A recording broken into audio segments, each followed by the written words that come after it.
Hello आज म बनाउन जाँदैछु चिकन फिट। नघिनाउनु होला, हामी त खाने गर्छौँ।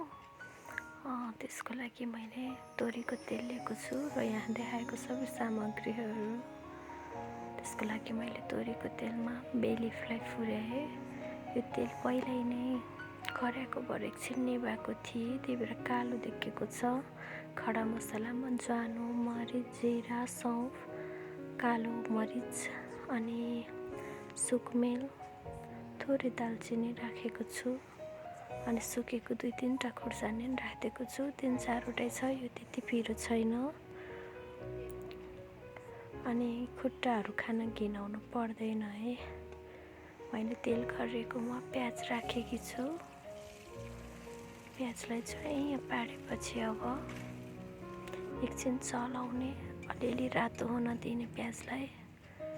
खुट्टाहरू खानको धेरै फाइदा छ कि खुट्टामा चाहिँ कुखुराको खुट्टामा हामीलाई चाहिँ एन्टी एजिङ प्रपर्टिजहरू पाइन्छ। मैले यतिखेर प्याज अलिकति भुटेपछि चाहिँ नुन राखेको छु।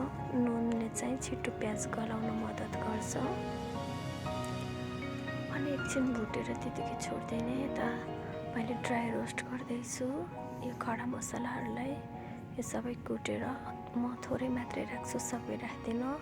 यो खुट्टाको चाहिँ एक परत हुन्छ कि यो परत चाहिँ माथिको एउटा छाला हुन्छ, त्यसलाई पोले पनि हुन्छ, उमालेर तातो पानीमा डुबाएर अनि सट्ट निकाल्दैन निस्किन्छ कि यसको नङ्ग्रा पनि निस्किन्छ। मैले चाहिँ नङ्ग्राहरू सबै काटेको छु र 2टा टुक्रा बनाउने। यसलाई घिनाउनु हुँदैन है खानलाई। यो चाहिँ एकदम शरीरको लागि फाइदाजनक छ। भ्याकुतो, मुसा, किरा फट्याङ्ग्राहरू पो खान भएन होइन। यो त कुखुराकै शरीरको एउटा हिस्सा हो। अनि म बरु त्यो पुछुरी सुछुरी टाइमोन भन्दै खान्छन्, खाँदिनँ।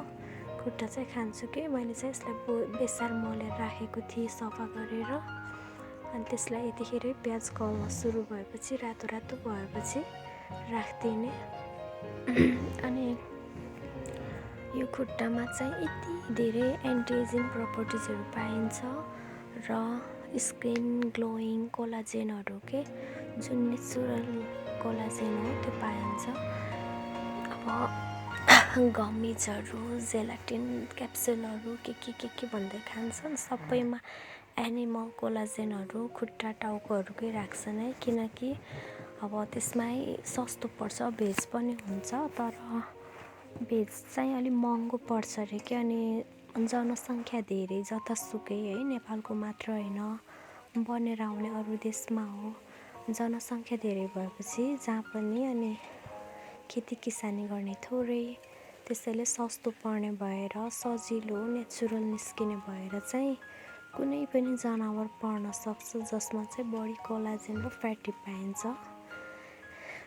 गाई, गोरु, भैँसी विदेशतिर चाहिँ जता पनि गाईहरू भैँसीहरू भन्दा चाहिँ चल्छ है। हाम्रो देशमा मात्र बढी भैँसीहरू पनि युज हुने हो, तर अरू देशमा पिग, अब बिफ यस्तै हो।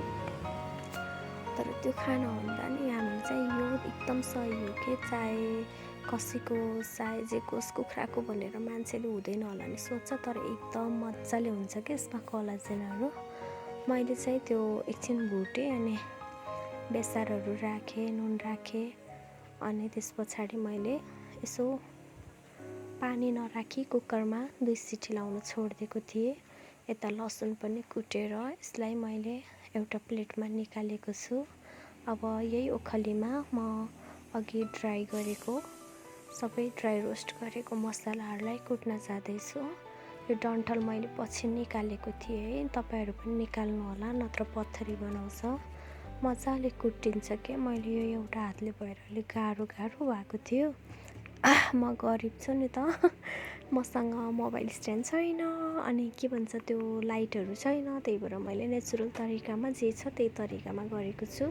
आफैले बनाऊ, आफैले कुट, अलिक गाह्रो हुन्छ तर सजिलै पिसिन्छ। यो तातो भइसकेपछि मजाले दरदरा गरेर खस्रो गरेर मैले एकदम मसलालाई कुटेँ।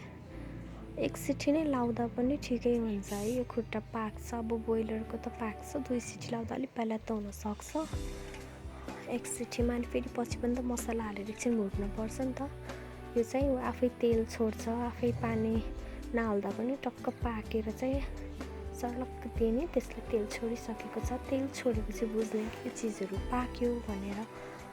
अब मासुहरूमा उसको आफ्नै एउटा फ्याटी पनि हुन्छ नि त, त्यही भएर मैले तेल थोरै नै राखेको थिएँ, तै पनि यत्रो धेरै भइसक्यो है। अब यही तेलमा मजाले भुट्ने। अनि तपाईँहरूलाई ड्राई खान मन लाग्छ कि ग्रेभी, त्यही अनुसार बनाउनु होला।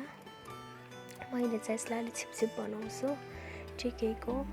रोटी पराठाहरूसँग नानसँग खान एकदम मिठो हुन्छ। यो जाडोमा सुप टाइपको बनाएर खानुभयो भने पनि ठिक छ। मैले चाहिँ प्याजको डन्ठलको व्हाइट कलरको पार्ट यति बेला हालेको छु। खास पहिल्यै फुर्याउँदा राम्रो कि बास्ना मिठो आउँछ। अनि यसमा चाहिँ लसुन अलि धेरै राख्नुपर्छ, त्यो एउटा मासुको स्मेल हुन्छ नि एउटा, त्यो चाहिँ जान्छ लसुन चाहिँ। अब कुखुराको मासु भएकोले मैले लसुन धेरै राखेको छु। अनि अलिकति अदुवा पनि राख्नुपर्छ, मैले अलिकति चाहिँ स्किप गरेको छु है। अनि थोरै पहिल्यै बिस्तार मोलेको भएर मैले यसमा थोरै मात्र राखेको छु प्याजहरू पहेँलो बनाउनलाई। तपाईँहरू धेरै खानु हुँदैन भने पनि फरक पर्दैन। बेसार पनि एउटा एन्टिब्याक्टेरियलहरू यस्तै एन्टिबायोटिकको काम गर्छ, राम्रो चिज हो, खाँदा फरक पर्दैन। चाइनिजहरूले चाहिँ यसलाई पातलो सुप बनाएर खान्छन् कि, त्यही भएर उनीहरूको स्किन चाहिँ गोरो हुन्छ, किनकि यसमा धेरै जस्तो एन्टी एजिङ त भयो, व्हाइटेनिङ प्रोपर्टिज पनि हुन्छ है। स्किनलाई चाहिँ व्हाइट गर्छ कि यसले। अब उनीहरूले त हाम्रो जस्तो मरमसला हाल्दैन। ल मैले चाहिँ यसमा जिरा धनियाँको पाउडर 1 चम्चा, अनि मिट मसला 1 चम्चा र अनि के हालेँ बिर्सेँ के, थोरै खुर्सानीको धुलो, सबै कुराहरू राखेँ। धेरै मसलाहरू चाहिँदैन है यसमा। अब कतिको ग्रेभी बनाउनुहुन्छ त्यही हिसाबले, थोरै ग्रेभी बनाउने भए अलि थोरै नै राख्नु होला मसला, सुक्खा खाने भए यति राख्दा पनि ठिकैको हुन्छ, लटरपटर टाइपको। अब मैले चाहिँ अलिकति बिरामीले पनि खानुहुन्छ, त्यही भएर मैले चाहिँ ठिकैको बनाउन लागेको छु। यो यत्तिकैमा ट्राई गरेर, यो देख्दा छिटो भए पनि भुटिँदा उगर्दा टाइम लागेकै हुन्छ। मैले अघि बनाएर राखेको, आफैले कुटेर बनाएको मेरो स्पेसल मसला हो कि। यसमा अझ टिमुर पनि हुने भने अझ मिठो हुन्छ। मसँग 2-4वटा अझ सामान छुटेको छ, मैले त्यसलाई पनि 1 चम्चा मात्रै राखेँ। अनि त्यस पछाडि टमाटर 5-6वटा जति टमाटरलाई काटेर रफली नै राखेको छु। अहिले गलत गुलुतै हुन्छ यो पनि। यही टमाटरको पानीमा अब यो अझै पाक्छ के, हेर्दा एकछिनमा जस्तो देखेको छ नि है, तर पनि यो चाहिँ एकछिन त टाइम लाग्छ नै। मसलाहरूबाट थोरै पानी राखेपछि तेल छोडेको भएपछि चाहिँ बुझे हुन्छ कि यो ग्रेभीहरू पाक्यो, मसला भुटिसक्यो भनेर। मैले अनि यसमा थोरै प्याजको साग थियो अघिको, डन्ठल पहिल्यै हालेको थिएँ। हरियो प्याजलाई पनि काटेर मसिनो गरेर राखेँ, धेरै मसिनो त होइन, धेरै मोटो पनि होइन। अनि यतिको गरेर टक्क चलाएर हेर्नु न कस्तो राम्रो देखिन्छ है, हरियो रातोको कम्बिनेसन येल्लोको। अघिसम्म अर्कै देखिएको थियो, तर अझै क्यामेरा धेरै दामी भएर होला अझ यसको रियल कलर क्याप्चर गरेको छैन कि, एकदम रियलमा चाहिँ एकदम राम्रो कलर आएको थियो। मसलाहरू पुरै भुटेको छ।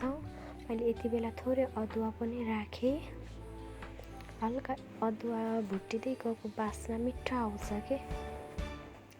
अनि यति बेलै मैले यतिकै नै खान सक्नुहुन्छ, सुक्खा चलाउनु मिठो हुन्छ कि, यत्तिकै बसेर खान पनि मिठो हुन्छ। सुप बनायो भयो, मैले चाहिँ धेरै झोल पनि बनाउँदिनँ, हल्का ग्रेभी, भातसँग नि खान मिलोस् अनि रोटी पराठाहरूसँग पनि खान मिल्ने खालको बनाउँदैछु। त्यही भएर अलिकति सुक्खै हल्का लटरपटर ग्रेभी। यो लगभग रेडी भइसक्यो। अब यो तेल छोडेपछि म यसलाई झिक्दिन्छु। अब यो खानको लागि रेडी भइसकेको छ। कस्तो राम्रो कलर आयो, अघि हालेको थोरै पानी पनि सुक्यो, तेल छोडेर ठ्याक्क तेल हो त्यसरी उम्ले जसरी टक्क देखिन्छ कि। अब हाम्रो यो चाहिँ चिकन फिट खाना रेडी भइसकेको छ। अब म यसलाई एउटा प्लेटमा सर्भ गर्छु। It's ready. later on. Thank you for watching.